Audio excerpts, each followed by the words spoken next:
स्वागत आहे तुमचं सुषमाज किचनमध्ये। आपण खास नागपंचमी स्पेशल पुरणाचे दिंड बनवणार आहोत। दिंडासोबत साजूक तूप किंवा मग दूध पण तुम्ही खाऊ शकता।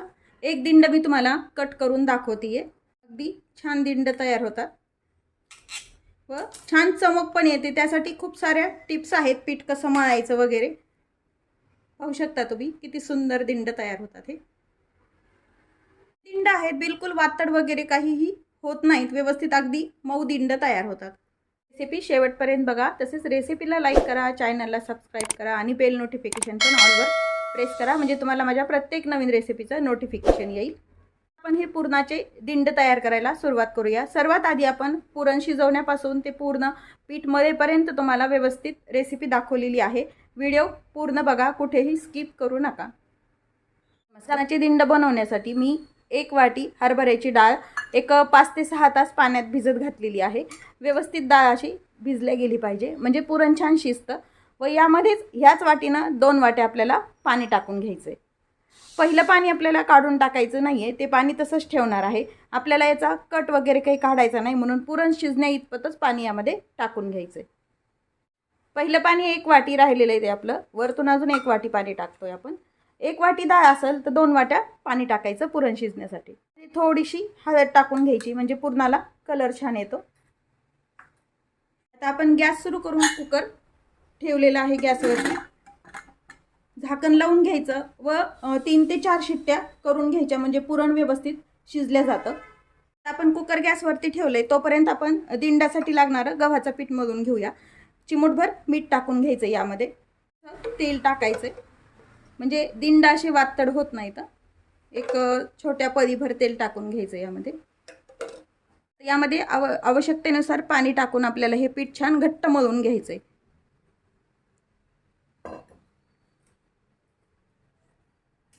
आता हे पीठ आपण नेहमी गव्हाच्या पोळ्या बनवतो, नेहमी आपण जशा पोळ्या बनवतो तसं हे घट्टसर पीठ आपण मळून घेऊया। आपण हे पीठ मळून घेतलंय, थोडंसं तेलाचा हात लावून पुन्हा हे पीठ मळून घ्यायचंय।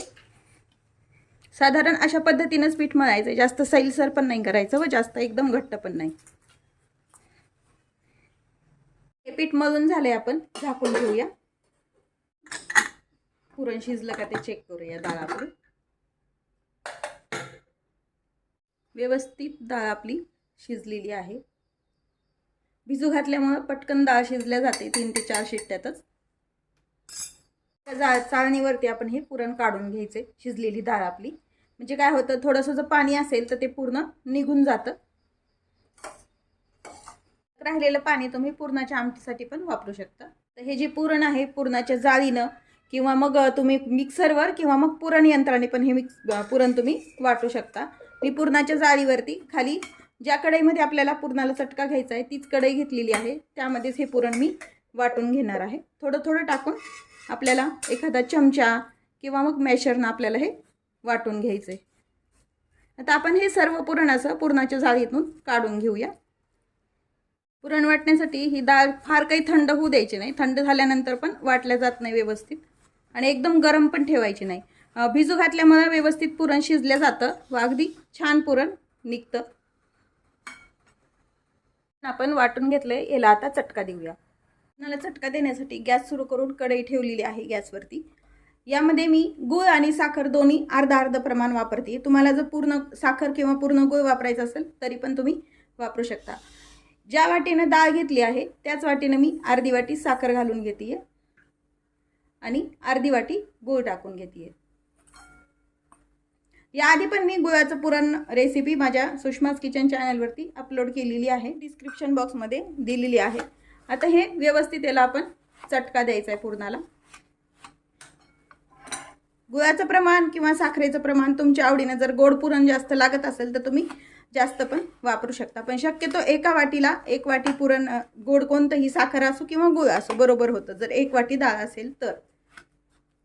आपण साखर गूळ हे व्यवस्थित मिक्स करून घेतलं। 1 ते 10 ते 15 मिनिट लागतात पुरण व्यवस्थित बनायला।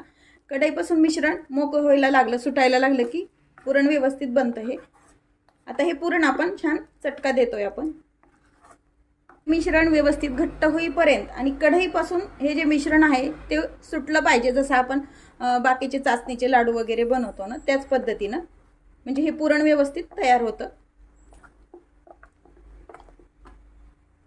पुरणाला चटका देण्यासाठी कधीही जाड बुडाचंच भांडं वापरायचं, पातळ याच्यामध्ये चटका द्यायचा नाही. आणि मिश्रण सारखं ढवळत राहायचं, असं सोडून म्हणजे असं पुरण चटका द्यायला ठेवलंय आणि आपण दुसरं काम केलंय असं न करता शक्यतो चटका एक सलग देऊन घ्यायचा, म्हणजे व्यवस्थित हे करपत नाही व छान पुरण तयार होतं. ह्या पुरणाला छान चटका आलाय, मिश्रणाचा छान गोळा आलाय, झालेला आहे तयार. अजून एक ट्रिक आहे, पुरणाला व्यवस्थित चटका आला का नाही, अजून एक ट्रिक किंवा टिप्स आहे. हे जे आपण उलटणं आहे हे यामध्ये असं मध्यभागी लावून घ्यायचं. पुरणाला जर व्यवस्थित चटका आलेला असेल तर हे उलटणं अशाला असं उभं राहतं. जर चटका आलेला नसेल तर हे उलटणं हलल्या जातं किंवा पडतं बाजूला. आता हे पुरण आपल्याला छान तयार झाले. गॅस बंद करून घ्यायचा. आपण गॅस बंद करून घेतल्यानंतरच वेलची आणि जायफळ पावडर एकत्र करून टाकायची. पुरण गरम असतानाच शेवटीच टाकायची, म्हणजे याचा वास छान राहतो. आणि हे पुन्हा एकदा पुरण व्यवस्थित मिक्स करून घ्यायचं.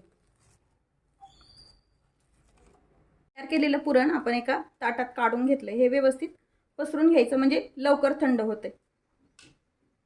कधी कधी पुरण चटका दिला तरीही पातळ राहतं. अशा वेळेला एक स्वच्छ कापड घ्यायचं व त्यावरती हे पुरण चटका दिलेलं पसरून टाकायचं, म्हणजे व्यवस्थित यामध्ये जे एक्स्ट्राचं पाणी आहे ते निघून जातं व पुरण छान घट्टसर होतं. आता हे व्यवस्थित थंड करून घेऊया. छान थंड झालंय आपलं. व्यवस्थित गोळा करून एका भांड्यामध्ये आपण हे काढून घेणार आहोत. पुरण आपण तयार करून घेतलंय व थंड करून एका भांड्यामध्ये काढून घेतलेलं आहे. गव्हाचं पीठ पण छान मुरलंय. थोडासा तेलाचा हात घेऊया. आपण एका पोळपाटावरती हे पीठ पुन्हा तेलाचा हात लावून मळून घेतो व्यवस्थित. आपल्याला जेवढे दिंड करायचे आहेत तशा आपल्याला लाट्या करून घ्यायच्यात व्यवस्थित. मला छोटे मोठे आकार घ्यायचा आहे तशा प्रमाणात तुम्ही ह्या लाट्या तयार करून घ्या. मी मीडियम साईजमध्ये करते, फार हे गोल करून घ्यायचे. आपण लाट्या तयार करून घेतलेल्या आहेत.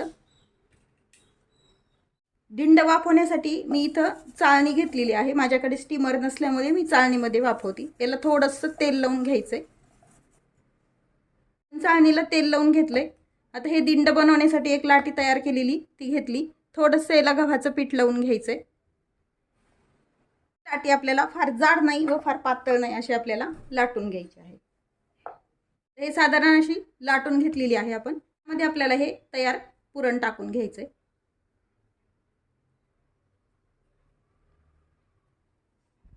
पुरण याला लावून घ्यायचे असं थापून. पुरण भरायला जशी तुमची लाटी असेल त्याप्रमाणे त्यामध्ये पुरण ठेवून घ्यायचंय. आपण यावरती पुरण ठेवून घेतलंय. इकडला भाग इथे ठेवून घ्यायचा आहे सर्वात आधी. दुसरा भाग त्यावरती आपल्याला हा लावून घ्यायचा आहे आणि इथे आपल्याला हे दाबून घ्यायचं आहे. आणि हे जे दोन्ही साईडचे भाग आहेत ते यावरती आपल्याला असे लावून घ्यायचे. दिंड काही जण कानवल्यासारखे पण बनवतात, पण माझ्या घरची पद्धत मी तुम्हाला दाखवते. अशाच पद्धतीने मी बनवते. आता हे तयार केलेलं दिंड यामध्ये तेल लावलेल्या चाळणीत आपण ठेवून घ्यायचंय आणि याला थोडंसं तेल लावून घ्यायचंय, म्हणजे जरी याच्यावरती दुसरं दिंड आपलं ठेवलं गेलं तरी ते चिटकले जात नाही. आता आपण असेच सर्व दिंड तयार करून घेऊया. दिंड मी करून घेतलेत. यामध्ये 5 दिंड मोठे बसत नसल्यामुळे मी एक छोटंसं दिंड केलेलं आहे. दिंड वाफवताना जे आपण जॉईंट केलेला भाग असतो तो खालच्या साईडनं जाऊ द्यायचा आहे. दिंड वाफवण्यासाठी इथे मी आधीच पाणी गरम करायला ठेवले. ही चाळणी यावरती ठेवून घ्यायची. तुमच्याकडे जर स्टीमर असेल तर त्यामध्ये पण तुम्ही वाफवू शकता. यावरती झाकण टाकून घ्यायचं. 1 ते 15 ते 20 मिनिटात मीडियम हीटवरती हे दिंड आपल्याला वाफवून घ्यायचं. आपण हे दिंड वाफवायला ठेवलेला यावरचं आपण झाकण काढून घेऊया. व्यवस्थित वाफ आली. त्याचा कलर थोडासा चेंज होतो वाफ आल्यानंतर पाहिजे तशी. पण गॅस बंद करून घ्यायचा आहे. हे दिंड थोडेसे चाळणीमध्ये थंड करून घ्यायचे आणि मग प्लेटमध्ये काढायचे. आता थंड झालेले आहेत बऱ्यापैकी. आपण ठेवून घ्यायचे. तर दोन्ही साईडनं व्यवस्थित वाफवल्या गेलेले आहेत हे दिंड.